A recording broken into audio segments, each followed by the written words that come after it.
Plenty Valley FM presents Sig's Flicks.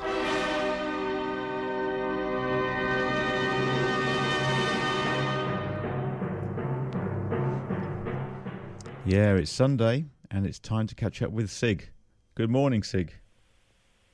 Yes, good morning, Thurston. It's a very good morning indeed. A little bit chilly, but that's the time of the year. It's going to be bright later on. I think it's going to be a nice day, yeah. Oh, yeah. Well, I'm sure you're right there on the ball with the weather coming up shortly. Yes, that's right. I saw that you've going to be talking a little bit about that movie, Civil War. I was about interested in that one, because that could really happen in reality. Well, exactly it.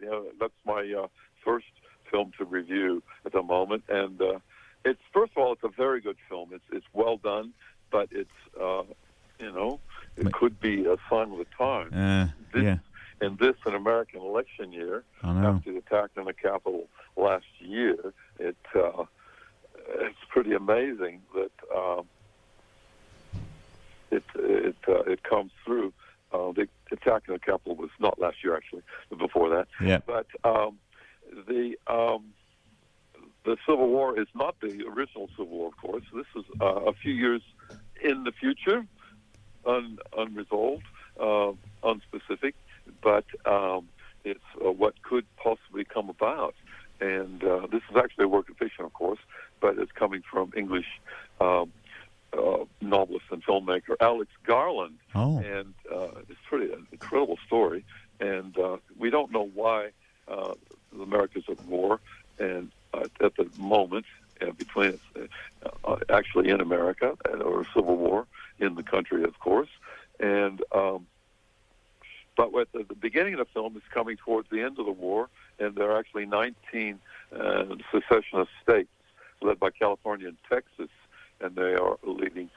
They're under the flag of the Western Front, and they are well-armed forces. They've got tanks and helicopters and gunships and everything, and they're fully supported, and it's full on. And they're actually closing in on Washington D.C., where the president is actually sequestered, and we have an attack on the Capitol, which is imminent. But in this film, they don't really play politics. Trump's not mentioned, and we don't know if the president, which party he is. And it's good because it's not political. It's pretty open what could be. The president is actually in his third term, which is currently unconstitutional, of course. Yeah. And he's actually disbanded the FBI and launched airstrikes on American citizens. It's full on. Wow. It's pretty incredible. And the incredible thing about this movie is it follows a group of reporters, and especially photojournalists, led by a really very good acting role from Thurston Bruce. And they want to drive from New York to Washington, D.C., not far, but when you're at war, it of course is. When everything's a war zone, and it's very, very dangerous wherever they go. And what they want to do is interview the president, of course, as you can imagine, but it hasn't happened in 17 months. So I wish them all the luck. When you see the film, you'll see whether or not that happens or not. Yeah. And she's accompanied by another a colleague, and particularly a veteran reporter, Sammy. And this old guy is old and wise, and he says, "Don't go there. It's a suicide mission." But he goes along with them anyway because he wants to get the story. Reporters are really they love it. hell bent on getting the story. It's pretty amazing. But so they go, and the streets are pretty empty, and there's dead bodies around, and it really is a war zone in America. Cinematographer Rob Hardy has done a very good job on this one. And some of the scenes, for example, there's one harrowing scene which is harkened to previous wars, really, where we have bodies hanging in a car wash nearby, strung up as a warning to other people. So, and we've seen this before, but it's still just as harrowing. So the battle scenes are pretty tight, pretty close, and pretty suspenseful. And the interesting thing about this film is these are photojournalists, and they are interspersed with still photos, black and white photos of some of the photos they've taken on the scene. And that really brings it in very well, because you see these photos of which will actually be published later, while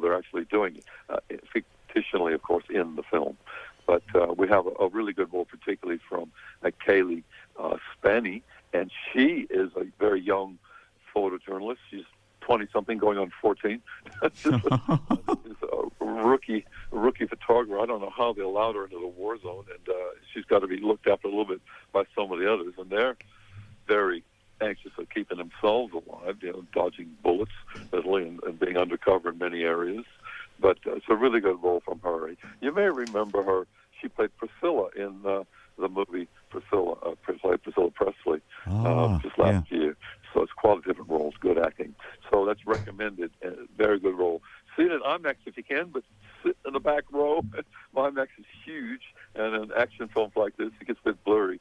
For me, anyway, if you're up anything less than the back row. So, once again, Civil War. Good film, 109 minutes in cinemas now. Excellent. Now, another film which is a pretty serious one as well, with heavy films this week. Yeah. We have Origin. And this is an incredible premise, this one. It's based on a true story of Isabel Wilkinson's book, which she wrote, called Caste, The Origins of Our Discontents. Caste, as an Indian caste system. Yeah.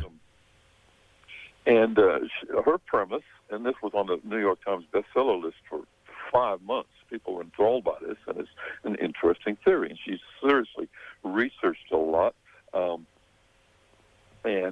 This book, this movie from Ava DuVernay, is the director is quite a good version of it. It's got mixed results, mixed reception on this. Some people reckon it's a bit silly. It is a bit long, coming at over 2 hours, and sometimes it gets a bit repetitive. But still, the basic story is she thinks there's not too much racism in a lot of things that are blamed as racist. For example, she's inspired by the killing of a black teenager in Los Angeles, and he was killed by a shot by a Hispanic, not necessarily what you'd expect a privileged white person. So, or a policeman, as has happened. And she goes and reckons that there is some anti-black prejudice, which is not necessarily true in many situations. For example, in the Holocaust, in Germany, Nazi Germany, and in India, in the caste system, they're all similar race people against each other in the same race. We have different hierarchies of privilege. For example, the Nazis against the Jewish people, and in India, the caste system comes from the Dalits, the actually untouchables in India, and they are the lowest of the low, really poorly treated people. And it still happens, in industry. They still use the guys to do the sweeping on the lowest caste in the factories, and then they have different level doing the actual cleaning of the line and then producing the product. I remember going over there a few years ago, and I couldn't believe it. Yeah, I was very surprised. Very true. It's still going on. Yeah, the caste system is still in India, definitely. Yeah, it's still slowly breaking down now, but it is still there. Of course it is, yeah. Yeah. But her premise is it's not necessarily racism, although racism simply does exist, but it's not all racism in the caste system. They're the same race people against each other, creating this situation where we have people that are feeling they're superior and humiliating, dehumanizing people, and always featuring them as the other or those people, that sort of thing. There's an amazing scene. I'll just give you one scene in this movie, which is it's nothing new really, but it's well done and pretty harrowing indeed. It's back in 1951. We have a Little League baseball team, some young boys, 8, 10 years old, that they had a win and they wanted to go to a local swimming pool and celebrate their victory because they were feeling really good about it. So off they go to the pool, one black kid with them, and the pool attendant, as soon as they come in, races over and says, "Oh, no, not him. He can't touch the water. They'll all be polluted."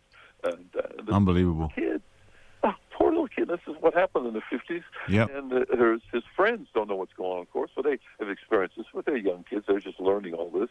And so I won't say what happens, but it's quite a good scene. So, as I say, you may or may not like this. There's mixed reviews on this one. I thought it was absolutely incredible. It's a slow build, much like the intensive research which you need to do to a book, which people don't really realize. And specifically, she went to a lot a lot of trouble, Isabella Wilkinson, to write this book, and a lot of research, especially, we have trips to India and Berlin to look at the Holocaust and also early scenes, as I said, in America. So it's quite good. You will have a look at that. I recommend it. It's a bit long. It's currently screening. Once again, it's called Origin, and see what you think yourself. Yeah, intriguing. It's on at the Palace Cinemas in Coburg and also at the Cinema Nova in Lygon Street. That's correct. Yes, yeah. Around various places. But real quick, just before we go, Thurston, we have before I go anyway, we have the German Film Festival coming up, and I'll be talking about that in ensuing weeks, and when we get a bit closer to the line. But we've got the director of From Hilda with Love. Speaking of the Holocaust, we got yet another Holocaust film, and there's so many films on the Holocaust. There's always a new story, so that'll be on. So I'll be giving you a bit more information about that. The German Film Festival runs from 10 May right through to the end of May, 29th. And you can find out about that, if you like, at www.germanfilmfestival.com.au. Thurston, plenty of films for you guys to go and see. Oh, definitely. And I'll tell you what, the amount of festivals we have here about films is amazing, isn't it? We had the French Film Festival, the International Film Festival, the German Film Festival. I think there's one nearly every month, isn't there?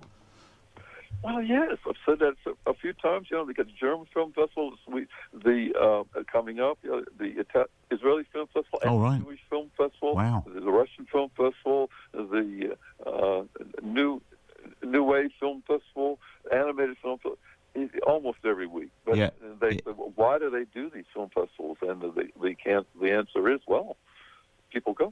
People come, and it's a multicultural society, and we get enriched by it all. Well, yes. Well, we're seeing many of these films anyway in normal screening. In fact, many of these screens from the film festivals are released later on, and I tell you about them, of course, as they come to hand. Yeah, but no, that's great. Thanks for sharing, and have a great rest of the weekend, and see you next time. Thank you very much, Thurston. Cheers for now. Bye.